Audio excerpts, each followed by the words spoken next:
Hearts 4, the only game where Russia can have a civil war, get annexed by the Germans, then puppeted by the biggest evil of all, the British, all in 1 decade. And today we will be leading this great evil in order to rule the world. See, there's one thing stopping us from achieving our goal, and that is called democracy. In Hearts 4, we have 4 choices of ideology: democracy, fascism, communism, or... Not only did it make sense for me to play as monarchist Britain, it's also the best ideology for a British world conquest. But before we could do that, we of course had to plunge the country into crisis. The abdication crisis of 1936, TLDR. Why can't I support the Nazi party and marry an American? Quit being king now!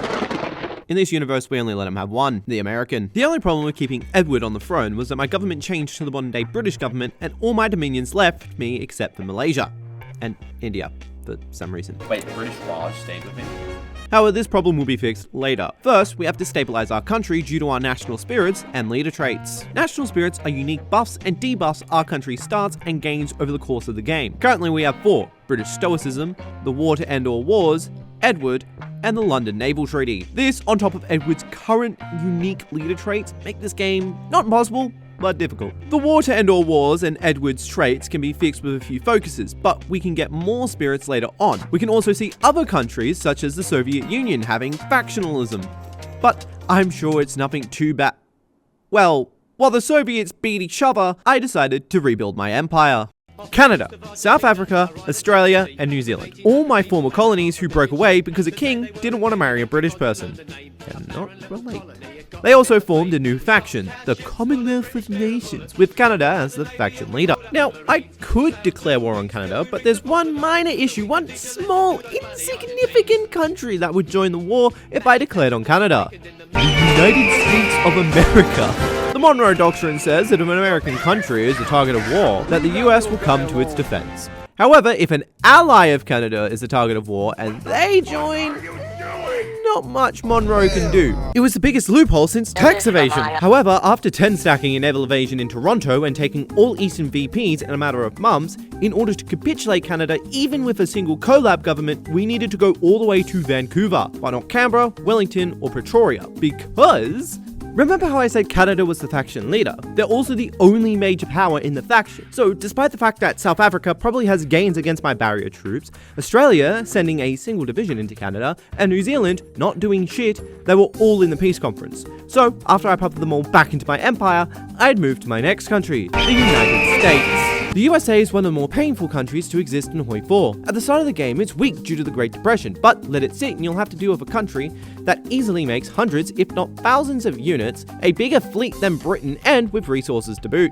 So I made sure to declare on the US as early as possible, while they were weak. To do this, I annexed some land from Canada, and by not bringing them into the war, it meant that New England was our one and only front. However, America likes to do one more annoying thing. Oh, what's that? You were focusing on Detroit? Here's a naval invasion. Oh, what's that? You're all the way in the East Coast? Here's a naval invasion. Literally taking out the whole country.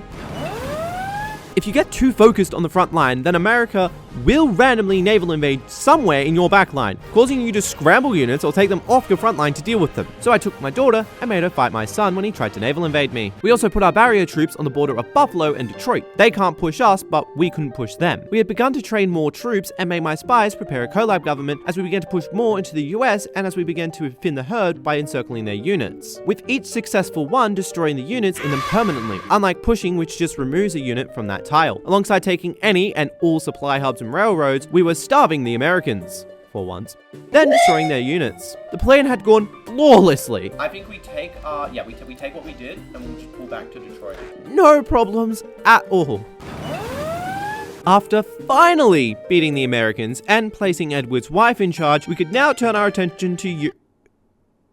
What the fuck? While I was away getting revenge, it seems that Germany was busy being Germany. If there's one thing Paradox games are known for, it is border gore. And whatever this is. To point out, there's 3 factions in Europe. the Italians, the Germans, and the French and Russians. In order to get a foothold in mainland Europe, we had to make a decision. Naval invade the Germans, or someone in their factions, do the same with the Italians, or naval invade a neutral country who won't join any factions. We also took Belgium, and would use it as a staging ground for a war against the Italians, who for some reason own all of France. After getting our war goal, we had begun our war against the Italians, who didn't even show up to the front line. See, Hoi 4 AI is dumb. That includes all AI. Allied powers naval invade you like crazy, and the Soviets and Axis will def charge your line even if it means they will never win. For the Italians, they have more units in Africa as opposed to the home continent, even if they hold a front line. This meant we could easily push them out of France, thus easily securing more resources and denying the Germans them without them trading with us. France has a lot of steel and aluminium, one of the two resources needed to produce planes at max efficiency, the other being rubber. Now, there's only two countries with massive supplies of rubber, British Malaysia and the Dutch East Indies/Indonesia, which we gave to Malaysia after destroying the Dutch. The only country we didn't own that had swaths of aluminium is Hungary, the other two being France and the US, both under our control. Each resource has a country that owns the most of it. The US has steel and oil. Of course it has the most oil. France has the most aluminium, British Malaysia has the most rubber, Portugal and the UK pretty much tie in tungsten, and the Soviet Union has chromium. This meant we own the most tungsten, steel, rubber, and aluminium, meaning we could easily mass produce guns, artilleries, port equipment, but most importantly, planes. After easily making the whole Italian faction capitulate, no surprise there, we had turned our attention to the German faction. Or should I say, the German super faction. Because while we were away, the Germans outside of the Balkans had dominated Europe. So we lined Brits, Scots, Welsh, and Irishmen on the Dutch-German border and prepared for war. However, we knew we couldn't just push, as our united forces weren't made to fight the upwards of 540 German divisions! We had barely any air, 72 divisions built more for defense, and our only saving grace was the Dutch version of the Maginot Line we made with our industry. If we didn't have these forts, we would be dead just as quick as the Danes. We had to hold out till we could make more planes, infantry, and of course tanks. If I knew I could beat the Germans, then the rest of the world would be all mine on a silver platter. But again, my units weren't made to push, so we could only get so far after the Germans wasted themselves on our fort. For now, we would use our subs to convoy raid them, thus stopping trade and overseas resources from getting to them. Once we had begun to at least cull the German herd, we had enough planes to swap 40 German fighters out of the air per day and deal 20 cast damage. As we held the line, we watched as America made more units and the Germans ate France. All gains, no losses here. It was during this time I noticed the Germans could possibly outnumber us 7-1. However, while they had lots of everything, we had the quality advantage, with our units holding the line and our fighters, while outnumbered, they were swatting the German planes like nothing. Do more. Oh! There was no better example than when our medium tanks had finally arrived at the front lines. With just 2 basic medium tank divisions, we were able to make a dent in the German line, with our fighters now taking out 70 fighters on a good day, and our CAS doing over 100 ground attack damage. And finally, after days of holding out, we had our first German encirclement. In response to our encirclement, the Germans had a seizure and murdered more of their own men. So in response, we naval invaded a port to try another. But as you can see, massive death stacks. This made Hanover impossible to take, even with 5 more tank divisions. So instead, we looked elsewhere, past the River Elbe and into Schleswig-Holstein. The only thing stopping us, a Waffen SS division and the river itself. So after we near doubled the amount of tanks we had and took more land and ate all of our aluminium, we had made our push on Hanover once more to finally attempt the encirclement, and finally I present to you the fruits of our labor. Around 100 Axis divisions